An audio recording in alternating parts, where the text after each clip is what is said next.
Allô ma chérie? Alors ça y est, les enfants sont à l'école?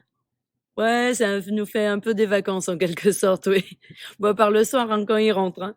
Oh là là. Bon, et moi, le petit dernier, il a une maîtresse, elle a démarré tambour battant.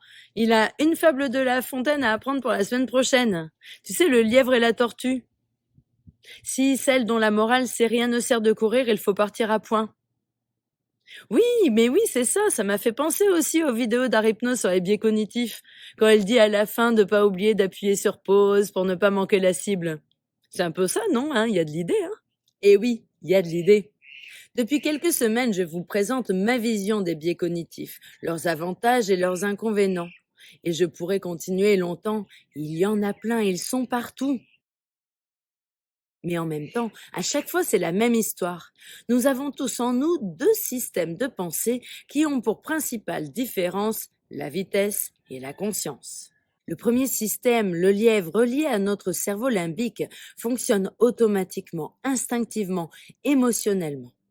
Le deuxième système, la tortue, relié à notre néocortex, accorde plus d'attention consciente à nos pensées mentales. Il tente de rationaliser et il prend le temps de raisonner. Quand nous pensons à nous-mêmes, nous nous identifions à celui-ci, le soi conscient, celui qui a des convictions, qui fait des choix, qui raisonne, qui décide. Et pourtant, c'est bien souvent, parfois même trop souvent, le système 1 qui contrôle notre vie. De manière globale, au fur et à mesure des vidéos, nous avons vu que la pensée rapide inconsciente permet de faire face à 4 types de situations. Gérer le trop-plein d'informations. Le cerveau doit donc les filtrer en quasi-totalité. Quand au contraire il manque des infos, notre cerveau comble les trous. Il crée des schémas mentaux qui donnent du sens, même si ceux-ci sont incomplets ou carrément inexacts.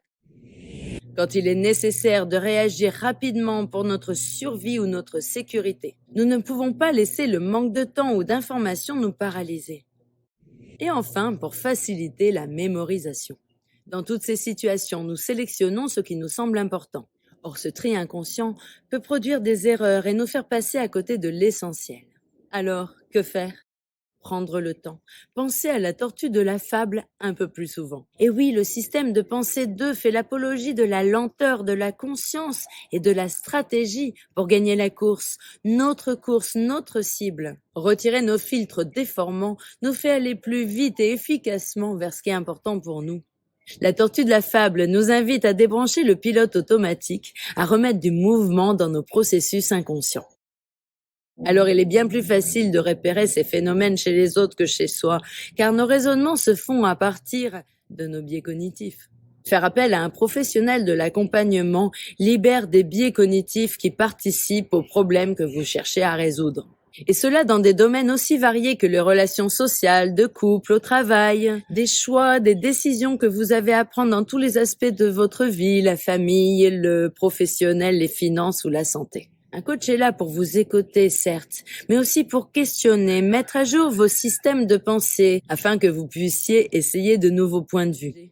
Alors, encore une fois sur ce sujet, prenez le temps d'appuyer sur pause et si besoin de rectifier le tir pour ne pas manquer la cible. Vous savez, la cible, ce qui est important pour vous. Je vous remercie pour votre écoute. À très bientôt. Nana.